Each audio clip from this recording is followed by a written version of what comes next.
Assalamualaikum warahmatullahi wabarakatuh. Yang saya hormati, Bapak Surya selaku dosen pengampu mata kuliah Kewirausahaan Teknik Sipil. Baik, pada kesempatan kali ini, saya Yulia Telara akan mempresentasikan materi terkait tugas kewirausahaan saya yang berjudul Strategi Membangun Kewirausahaan Teknik Sipil yang Kompeten dan Berdaya Saing Tinggi. Masuk ke bagian latar belakang, mengapa topik ini sangat penting untuk kita bahas? Seperti yang kita ketahui, kebutuhan terhadap jasa konstruksi di Indonesia terus melonjak seiring meningkatnya pembangunan infrastruktur. Fenomena ini membuka celah industri yang sangat besar bagi para lulusan teknik sipil. Melalui pemahaman kewirausahaan yang matang, mahasiswa sipil diarahkan untuk mampu membangun lapangan kerja secara mandiri. Sebelum melangkah lebih jauh, mari kita pahami terlebih dahulu apa sebenarnya definisi dari kewirausahaan. Yang pertama, kewirausahaan, yaitu proses mengidentifikasi, mengembangkan, dan membahas visi inovatif ke dalam suatu tindakan bisnis. Yang kedua, kewirausahaan teknik sipil, yaitu kemampuan mengubah keahlian teknik sipil seperti mendesain, menghitung, dan manajemen proyek menjadi unit usaha mandiri yang bernilai ekonomi. Yang ketiga, pola pikir. Yang keempat, mengubah orientasi mahasiswa dari sekadar pencari kerja menjadi pencipta lapangan kerja. Setelah memahami definisinya, lalu di mana letak urgensi atau manfaat berwirausaha?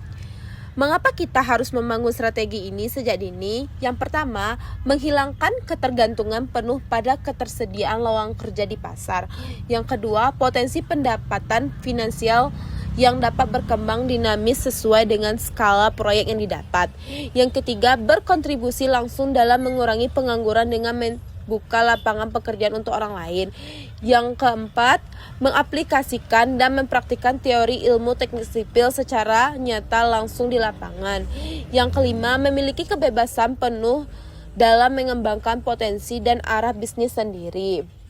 Sekarang, mari kita masuk ke bagian pemetaan ide bisnis teknik sipil. Untuk membangun bisnis yang berdaya saing, kita harus tahu dulu peta peluang yang ada. Di sini saya membaginya ke dalam 4 sektor utama. Yang pertama, jasa perencanaan, meliputi jasa desain dan jasa perhitungan RAB bangunan. Yang kedua, jasa pelaksanaan, di mana kita bertindak sebagai kontraktor untuk membangun rumah tinggal maupun jasa renovasi bangunan. Yang ketiga, sektor produk, peluang bisnis di bidang produksi seperti pembuatan paving, blok estetik. Dan keempat, jasa pendukung seperti penyewaan alat konstruksi serta jasa konsultan pengawas atau supervisi proyek. Selanjutnya, langkah strategi memulai usaha. Yang pertama, menentukan spesifikasi jenis usaha yang ingin dijalankan. Yang kedua, melakukan survei pasar untuk melihat potensi dan kebutuhan konsumen. Yang ketiga, menyusun rencana bisnis yang matang dan terukur. Yang keempat, menyiapkan modal awal. Yang kelima, menyusun legalitas dan perizinan usaha resmi. Yang keenam, membangun dan membentuk tim kerja yang solid. Yang ketujuh, memulai promosi secara taktis untuk menjaring proyek.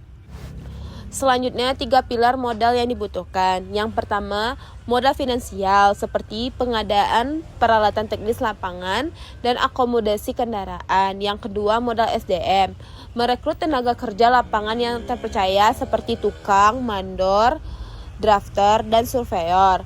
Yang ketiga, modal pengetahuan, penguasaan software esensial, AutoCAD, SketchUp, serta ketajaman analisis estimasi biaya.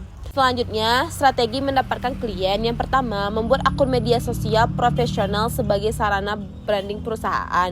Yang kedua, menampilkan portofolio proyek yang pernah dikerjakan secara transparan. Yang ketiga, bergabung dengan komunitas atau asosiasi kontraktor lokal dan nasional. Yang keempat, menjalin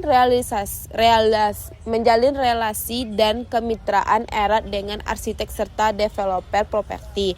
Yang kelima, memanfaatkan kekuatan promosi digital secara aktif. Selanjutnya, tantangan nyata di lapangan. Yang pertama, tingkat persaingan pasar yang cukup tinggi di sektor jasa konstruksi. Yang kedua, fluktuasi harga material bangunan di pasar yang memicu risiko pembengkakan biaya. Yang ketiga, resiko keterlambatan penyelesaian proyek akibat faktor cuaca buruk. Yang keempat, penanganan komplain dari pelanggan serta dinamika manajemen tenaga kerja.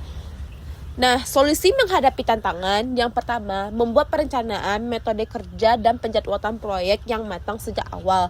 Yang kedua, selalu menjaga kualitas dan mutu pekerjaan bangunan demi kepuasan klien.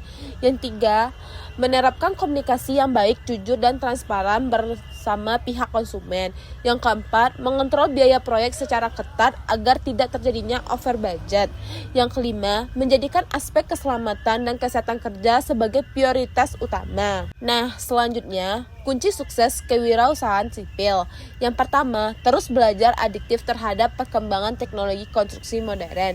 Yang kedua, memegang teguh komitmen kejujuran kepada klien dan disiplin terhadap waktu serah terima proyek.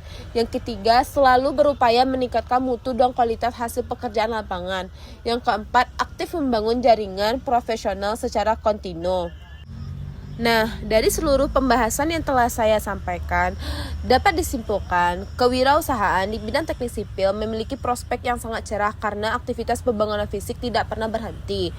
Berbekal kapabilitas teknik, manajemen yang kuat, serta keberanian berinovasi, mahasiswa sipil memiliki peluang besar untuk membangun usaha sendiri dan menjadi pencipta lapangan kerja baru yang berdaya saing tinggi di industri jasa konstruksi.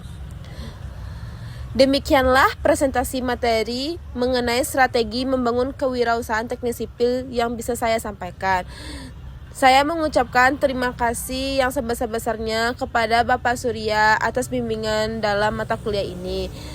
Serta terima kasih kepada teman-teman semua yang telah menyimak video ini hingga selesai.